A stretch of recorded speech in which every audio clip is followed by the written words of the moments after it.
The conference room fell silent after my father's declaration. I stood at the doorway, lunch tray still in hand, having just thought to bring sandwiches to what I knew would be a long afternoon meeting. My mother didn't even look up from her spreadsheets as she added her comment about warehouse workers. "Maya, please," my older brother Devin said, his tone dripping with condescension. "We're trying to salvage Dad's manufacturing business. This is serious financial strategy, not break room gossip." I nodded quietly and backed out, closing the door behind me. Through the frosted glass, I could see their silhouettes hunched over documents, voices rising in what sounded like panic. My father's company, Sterling Manufacturing, had been hemorrhaging money for 18 months.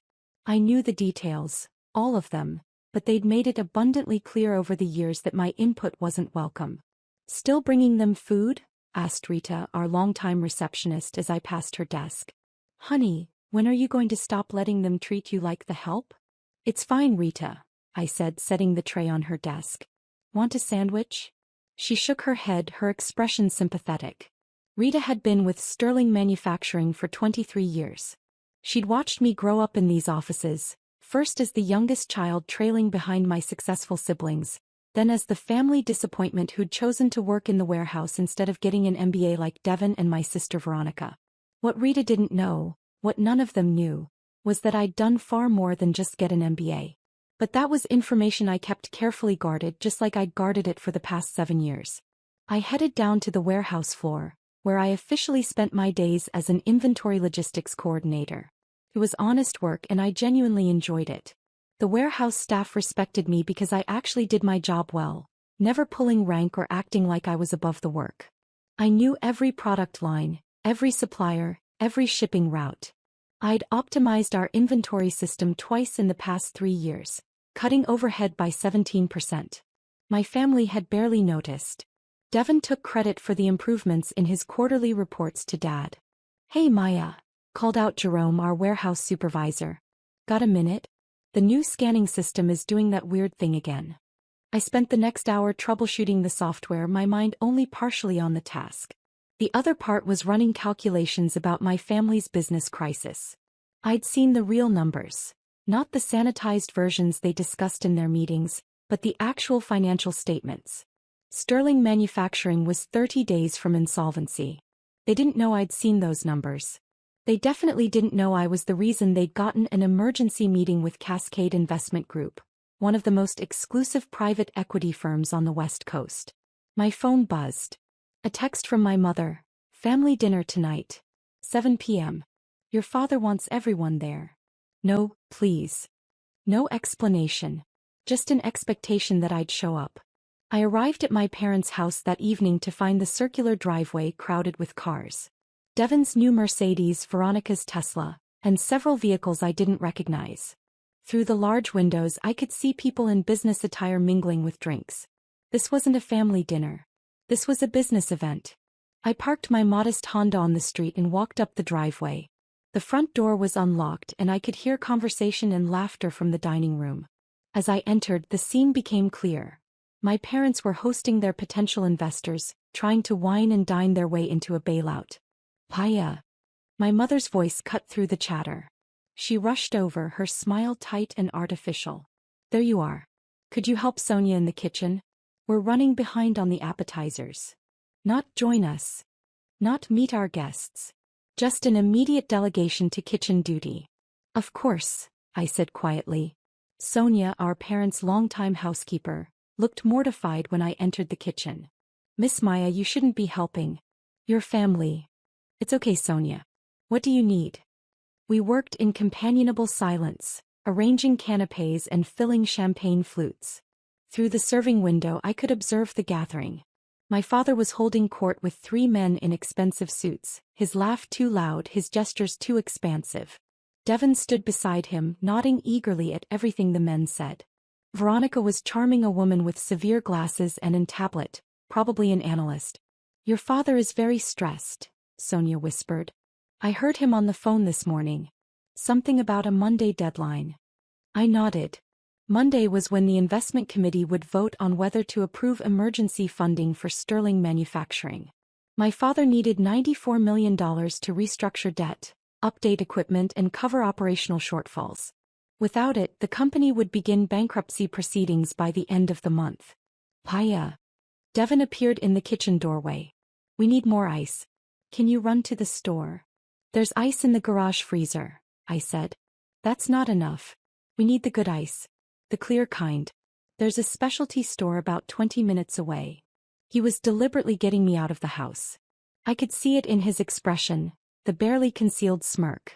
He didn't want me around when they were trying to impress important people. Sure, I said. Take your time, he added. We'll probably be wrapping up in a few hours anyway. I grabbed my keys and left, but I didn't go to any specialty ice store. Instead, I drove to a nearby coffee shop and opened my laptop. I had work to do, real work, the kind my family had no idea I was capable of. My email inbox showed 43 new messages. I sorted through them quickly, responding to the urgent ones. Most were routine matters related to my actual career, the one I'd been building quietly for 7 years while my family thought I was just a warehouse worker content with an hourly wage. One email made me pause. It was from Richard Chin, senior partner at Cascade Investment Group. Maya committee meeting moved to Sunday evening, 8 p.m. They want to accelerate the timeline. Can you join via video conference? Your perspective on the operational realities would be valuable. Richard. I checked my watch. It was currently 7:47 p.m. on Sunday evening. I typed back quickly, in transit. We'll call in from car if needed. What's the situation? His response came within seconds. Family made presentation this afternoon. Numbers don't match our due diligence findings. Multiple discrepancies in operational efficiency claims. Need your input before vote. Of course, Devon had fudged the numbers. He'd been doing it for years, padding his contributions and hiding problems. Our father either didn't notice or didn't care, too proud of his successful son to look too closely. I called Richard from the coffee shop parking lot. Maya, thank you for getting on so quickly. Richard's voice was crisp and professional. I'm here with the investment committee.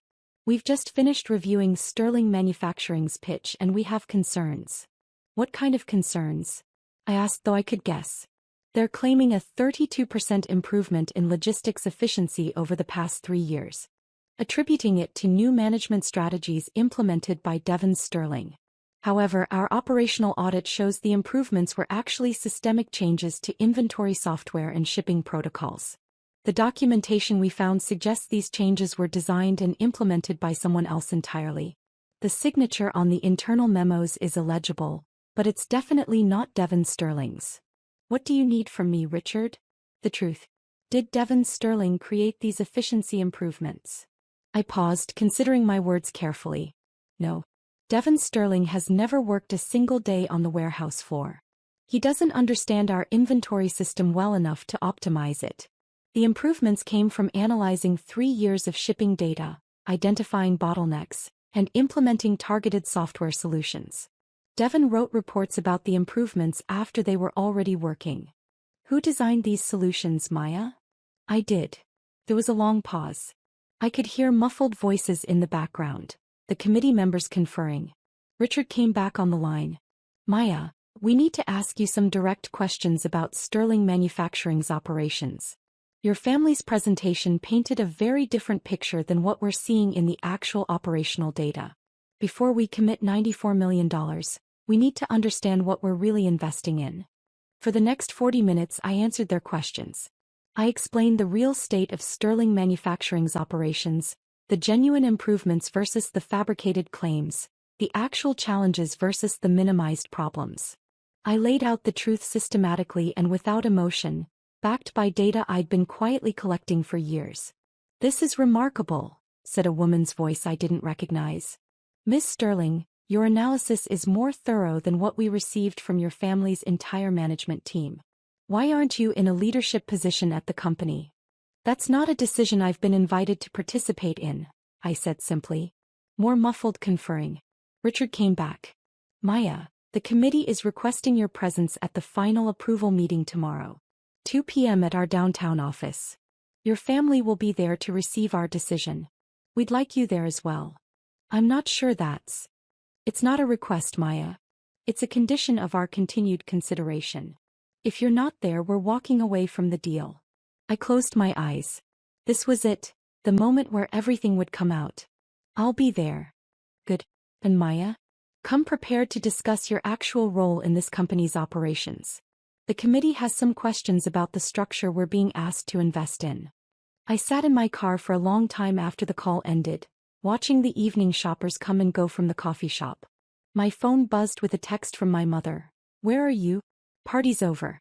Your father wants to know why you never came back with the ice. I didn't respond.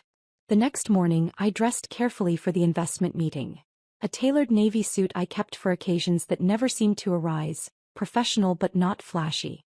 My family didn't know I owned clothes like this. They'd only ever seen me in warehouse work clothes or casual wear. I arrived at Cascade Investment Group's downtown office at 1:45 p.m.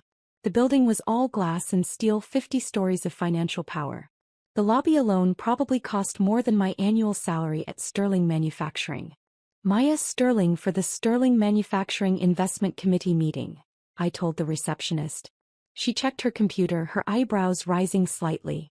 Of course, Miss Sterling. They're expecting you. 42nd floor, conference room A. You can go right up. The elevator was silent and smooth. I watched the floor numbers climb, my reflection staring back at me from the polished doors. This was going to change everything. There was no going back after today. The 42nd floor was hushed and elegant. A young man in an expensive suit met me as I exited the elevator. Miss Sterling? I'm James, Mr. Chen's assistant. The committee is running a few minutes behind. Your family arrived about 20 minutes ago. They're in the waiting area. He gestured to a seating area around the corner. I could hear my father's voice before I saw him, loud and confident. Absolute formality at this point. Chen practically guaranteed approval on Friday. This is just paperwork. I rounded the corner. My entire family was there. Mom, Dad, Devin, and Veronica. All dressed in their best business attire, radiating confidence. They were winners on the verge of victory, about to save the family company through sheer force of will and business acumen. They saw me and the tableau froze. Maya? My mother said, her voice sharp with confusion. What are you doing here? And why are you dressed like that? I was invited, I said quietly, taking a seat across from them. Invited? Devin laughed. Maya, this is a major investment negotiation. Not a warehouse logistics meeting. I'm aware. My father leaned forward, his expression darkening. Maya, if this is some kind of joke, it's not funny. We're about to close on a $94 million funding package. I don't know what you think you're doing here, but...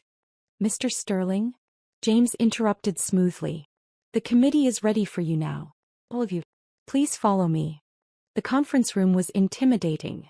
A massive table, leather chairs, and a wall of windows overlooking the city. 7 people sat on one side of the table, including Richard Chin, who I recognized from our video calls over the years. They all stood as we entered. Thank you for coming, Richard said. Please sit. My family took seats on the opposite side of the table. I moved to sit beside them, but Richard gestured to an empty chair next to him. Miss Sterling, if you don't mind, we'd like you here with the committee. My mother's face went pale. Devin's confident expression cracked. Veronica was staring at me like she'd never seen me before. I'm sorry, my father said, his voice strained with forced politeness. There seems to be some confusion. Maya is our daughter, but she's not involved in the business operations. She works in our warehouse. I'm not sure why she's... Mr. Sterling, Richard interrupted, his voice professional but firm. We're fully aware of where your daughter works. We're also aware that she's the primary architect of every significant operational improvement your company has achieved in the past 7 years. The improvements you and your son have been taking credit for. The silence was absolute. Richard continued, opening a folder. Maya Sterling, MBA from Stanford, graduated top 5% of her class. Advanced certifications in supply chain optimization, logistics management, and industrial systems engineering. She's published 3 papers in peer-reviewed journals on manufacturing efficiency. And for the past 7 years, while working an hourly position in your warehouse, she's been quietly fixing every operational problem your management team has either caused or ignored. He slid documents across the table. Printed emails, system design documents, implementation plans. All of them marked with my signatures, my employee ID, my detailed notes. These are just samples, Richard said.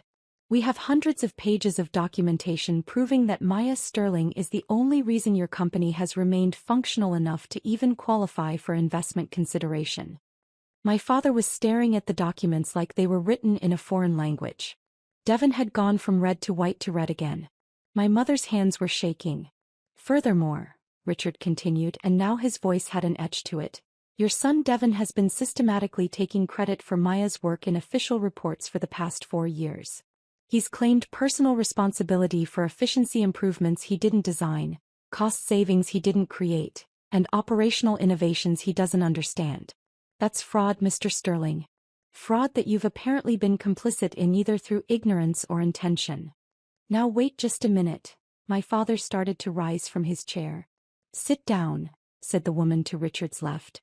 Her nameplate read Sandra Liu, Managing Director. Her voice was ice. We've invested 6 weeks and considerable resources into due diligence on your company, Mr. Sterling. What we've discovered is that you've built your pitch around the competence of a management team that has demonstrably failed at every level. The only person in your organization who has shown consistent competence is the one person you've deliberately kept out of any leadership role. She looked directly at me. Miss Sterling, we've reviewed your complete work history. 7 years of documented improvements, innovations and problem-solving. You've saved Sterling Manufacturing an estimated $4.2 million in operational costs. You've improved delivery reliability by 41%. You've reduced workplace injuries by 63% through better safety protocols that you designed and implemented yourself. And you did all of this while being paid $23.50 an hour and being excluded from every meaningful business discussion. My mother made a small choked sound. Sandra wasn't finished. So here's where we are, Mr. Sterling. Cascade Investment Group is prepared to provide $94 million in emergency funding to Sterling Manufacturing. However, we have conditions that are non-negotiable. She slid a document across the table to my father. First, Maya Sterling will be appointed Chief Operating Officer, effective immediately with full authority over all operational decisions.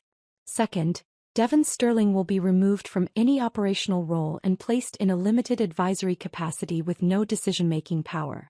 Third, we require a complete restructuring of your management team, with positions filled by qualified professionals rather than family members who've proven themselves incompetent.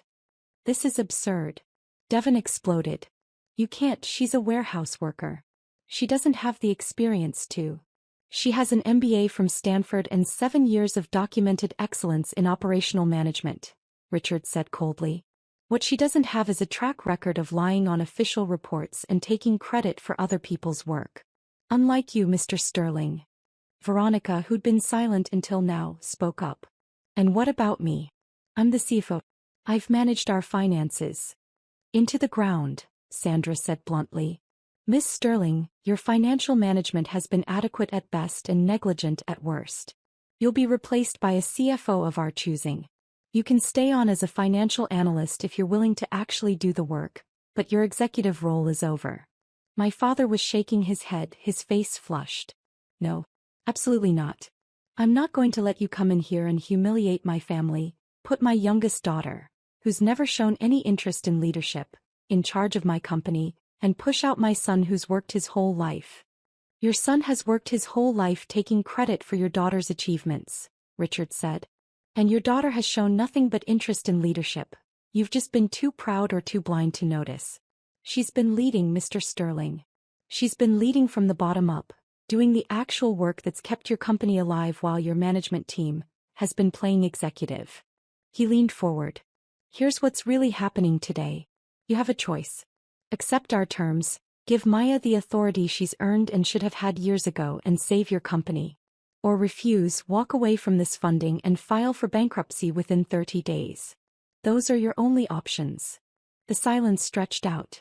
I could hear the clock on the wall ticking, the faint sound of traffic from 42 floors below. My father looked at me, really looked at me for what felt like the first time in years. Maya, is this true? All of this? I met his eyes steadily. Yes. Why didn't you tell us? Why didn't you? You never asked, I said quietly. And when I tried to contribute, tried to participate, you told me business meetings were for actual contributors. Not warehouse workers. My mother flinched like I'd slapped her. Every time I suggested an improvement, Devon took credit. I continued, my voice still calm but carrying clearly through the room. Every time I solved a problem, Veronica wrote reports that left out my involvement. Every time I tried to be part of the family business, you reminded me that I'd chosen to work in the warehouse. As if that made me less valuable. Less worthy of being heard. Why? My father's voice cracked. We didn't realize. You didn't want to realize, I said. It was easier to believe Devon was brilliant and I was content being invisible. Easier than acknowledging that your youngest daughter might be the most competent person in the company. Sandra cleared her throat. Mr. Sterling, we need a decision. Sign the agreement with our conditions or we're done here. My father looked at the document, then at Devon, who was staring at the table. Then at my mother, who had tears in her eyes. Finally back at me. If I sign this, if you become CEO, will you save the company? I'll do what I've always done, I said. My job. Actually do the work instead of just claiming credit for it. He picked up the pen with a shaking hand and signed. The meeting concluded with handshakes and formal congratulations that felt surreal. My family left the conference room in shell-shocked silence. I stayed behind at Richard's request. Maya, he said once we were alone, I want you to know that we're genuinely excited about this partnership. Your operational analyses over the past 2 years have been exceptional. We wouldn't have considered Sterling Manufacturing at all if not for your work. 2 years. I said carefully. He smiled. You didn't think we randomly reached out to your father's company, did you? We've been watching your work for 2 years, Maya. Your inventory optimization system caught our attention when you presented it at a supply chain conference. You didn't know we had people there. We've been waiting for the right moment to make a move, and your father's financial crisis provided that opportunity. You orchestrated this, I said slowly. The timing, the emergency meeting, all of it. We created an opportunity, Richard corrected. What you do with it is entirely up to you. But yes, we wanted you in a position where your family would have to see your actual value. Where they couldn't ignore you anymore. I thought about that for a moment. Thank you. Thank us by turning Sterling Manufacturing into the success we know it can be. You have the skills, Maya. You've just never had the authority. Now you do. I left the Cascade offices and took the elevator down to the parking garage. My phone had 17 missed calls. 12 from Devon, 3 from Veronica, 2 from my mother. I ignored all of them and drove home to my small apartment. That evening my father called. I almost didn't answer. Maya, he said when I finally picked up. His voice sounded old, tired. Can we talk? Your mother and I, we'd like to talk. Hey, I said. Not on the phone. Can you come to the house? Please. I drove over, noting that Devon's Mercedes and Veronica's Tesla were both absent. It was just my parents' cars in the driveway. They were waiting in the living room, sitting close together on the couch like they were bracing for bad news. My mother had been crying. My father looked like he'd aged 10 years since the morning. Maya, sit down, my father said. Please. I sat in the armchair across from them, waiting. We owe you an apology, my mother began, her voice shaking. Not just for today but for years. We've been terrible parents to you. Not terrible, my father said. Blind. Dismissive. Proud. We put Devon on a pedestal because he fit what we thought success looked like. And we completely missed that you were the one actually holding everything together. I didn't say anything. What could I say? Rita called me this afternoon, my father continued. She chewed me out for 20 minutes about how we've treated you. She said she's been watching you fix problems and solve crises for 7 years, and we've never once acknowledged it. She said you've saved the company a dozen times over and we didn't even notice. She's right, my mother whispered. Maya, we're so sorry. We made you feel worthless in your own family. We made you feel like you weren't good enough. And all this time you were better than all of us, my father finished. Better at the work. Better at staying humble. Better at doing what needed to be done without needing credit or praise. I felt something tight in my chest loosening slightly. I didn't do it for credit. We know, my father said. That's what makes it worse. You did it because you cared about the company. About the employees. About doing good work. And we treated you like you were nothing. What happens now? I asked. My father took a deep breath. Now you save the company. Really save it. Cascade is right, you should have been COO years ago. Maybe you should be CO. I clearly don't know what I'm doing anymore. I don't want to be CO, I said. But I do want to be respected. I want to be heard when I speak. I want my work acknowledged, not stolen. Can you do that? Yes, they both said simultaneously. What about Devon? I asked. My father's face hardened. Devon and I had a very difficult conversation this afternoon. He's taking a leave of absence from the company. When he comes back, if he comes back, it will be in a junior position where he can actually learn the business instead of just pretending he knows it. He has a lot of growing up to do. And Veronica? She's angry, my mother admitted. She feels humiliated. But she's also smart enough to know that she kept her job when she probably shouldn't have. She'll come around or she'll leave. Either way, you don't have to deal with her undermining you. I nodded slowly. Okay. Okay, my father repeated. That's all. What else is there to say? You apologized. You're making changes. Now we have to see if they stick. My mother started crying again, harder this time. I'm so proud of you, Maya. I should have said that years ago. I'm so proud of who you are. I felt my own eyes burning. Thank you. We talked for another hour, clearing the air on years of dismissals and disappointments. It wasn't a perfect reconciliation. Too much had happened, too many years of feeling invisible. But it was a start. On Monday morning, I walked into Sterling Manufacturing's executive offices for the first time as Chief Operating Officer. Rita nearly fell out of her chair when she saw me. Maya? What are you? Oh my God, is it true? Did they really make you COO? They really did, I said, smiling. She whooped and ran around her desk to hug me. It's about damn time. Oh honey, I've been praying for this day for years. The warehouse staff threw an impromptu celebration during lunch break. Jerome gave a speech about how I'd always treated everyone with respect, never acted superior, and actually knew how to do the work. Several people cried. I might have cried a little too. The transformation of Sterling Manufacturing took time.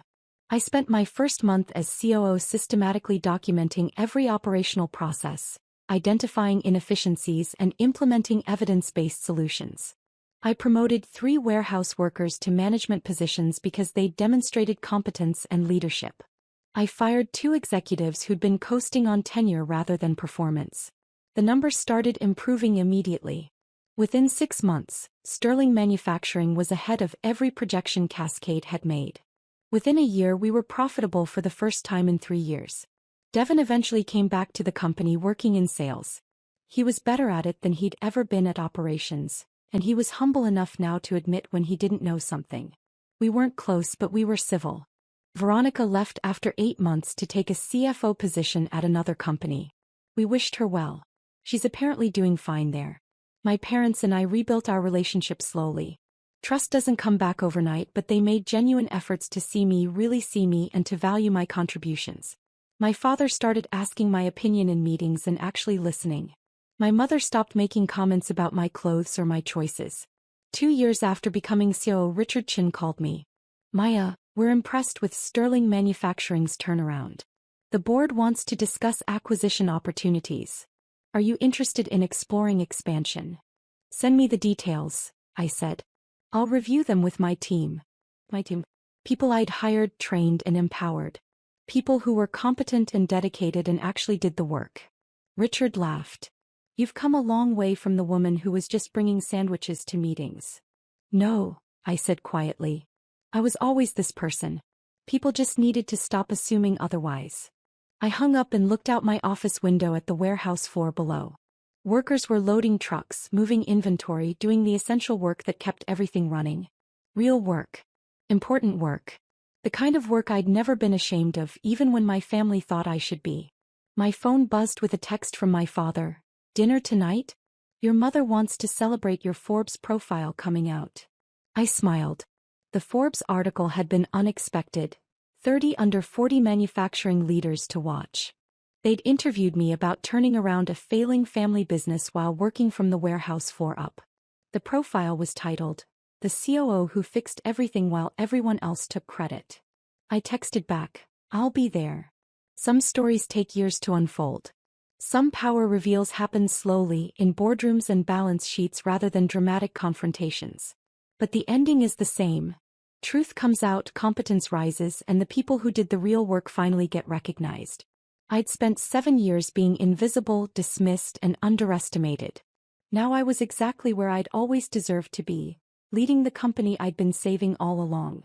And my family finally understood what it cost them to refuse to see me.